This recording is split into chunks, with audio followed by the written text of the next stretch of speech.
Well, hello everybody. Mark Evans here, and welcome to week 7 of our quality in healthcare class.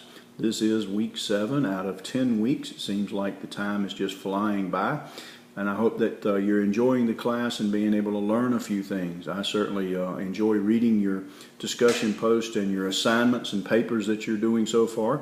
I think you're adding a lot of value to the class, and it looks like you're understanding the concepts very, very well. I think you're doing a great job. So we don't have that much further to go, so just buckle down, make sure you get everything turned in on time, and let's continue to have a great class and finish up. This week we're going to be talking about really 3 topics that are very similar to each other: checklists, standard work, and standard operating procedures, or SOPs. You'll see in a lot of industries and a lot of organizations of all types that quality people or workers use checklists in order to improve or to sustain quality. We'll see that in with mechanics. We see that in aerospace and airplanes. I mean, it doesn't matter how long an airplane pilot has flown, you'll see him going over a checklist before the plane takes off.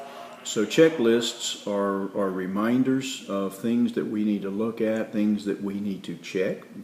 Thus, they're called checklists, and they help us to ensure quality by helping us not forget or helping us to remember things that are important. A lot of times those checklists are turned in and kept in records in case we have to go back and do some investigating later.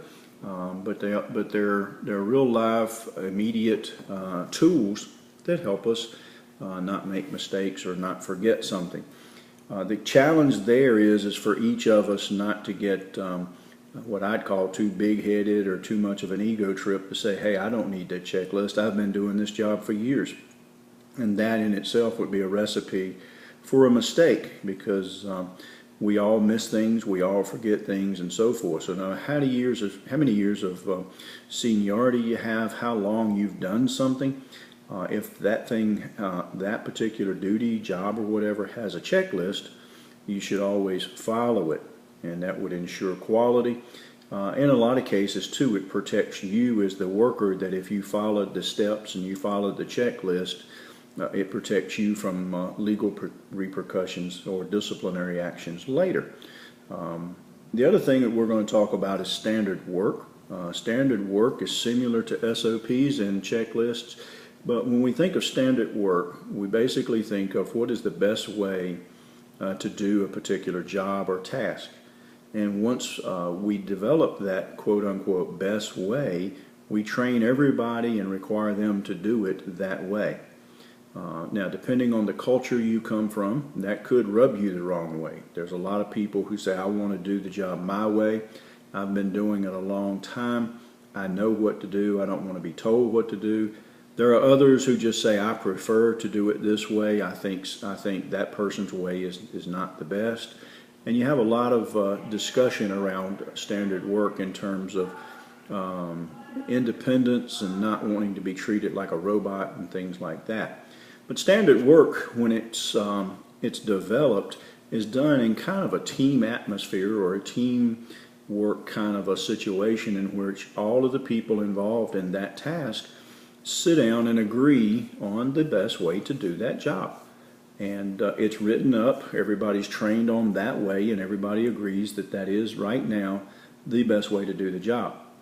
Now, you don't always stay there. It may be that is the best way, and you do it that way for a long time. But in the interests of continuous improvement, the groups of people would meet ever so often and look at the standard work and say, is that still the best way to do it? Is there anything changed? Is our idea of this is the best way, is that still good? Does anything need to be adjusted?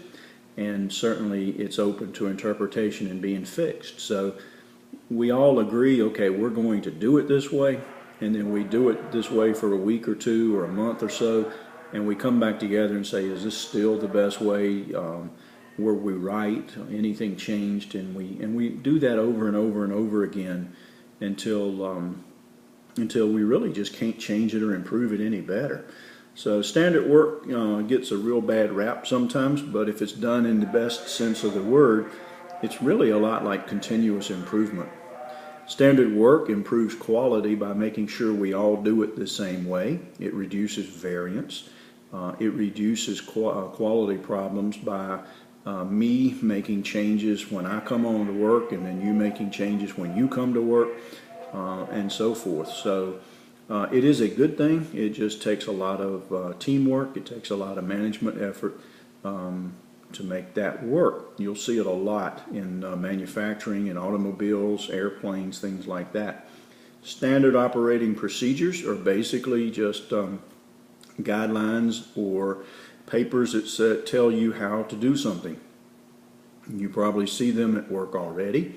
But a typical example, imagine that you drive down to one of the local IKEA stores and you buy a set of bookshelves.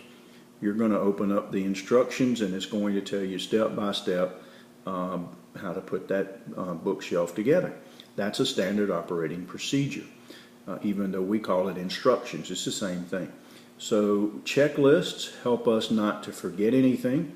Standard work helps us all make sure we do it consistently and reduces variability. And standard operating procedures helps us especially when it's tasks that we don't do every day, or we don't do that often, and we may forget different steps or parts of the processes. So these are three big parts of quality in healthcare. They're also used in all the other industries and organizations as well. And it just depends on leadership influence, culture, and people's attitudes in terms of how well these tools work. So that's the things we'll be talking about this week. I hope that you'll enjoy it. We'll see how that goes. I do want to remind you that you have a research paper coming up shortly. Make sure you get that done. Make sure you're following APA citations and all that sort of thing. If you have any questions on that, let me know. I do want to remind you that we did have a Zoom call recorded a week or so ago. That is graded, so if you did not attend the Zoom session, please go out and watch the recording and then email me and let me know you did, and I can get your grade put into the system for that. I don't see it when you do it, so you need to email me and tell me and let me know that you have done it. Let me know if you have any questions. I think the subjects that we'll talk about this week are pretty good, and I look forward to hearing from you. Have a great week.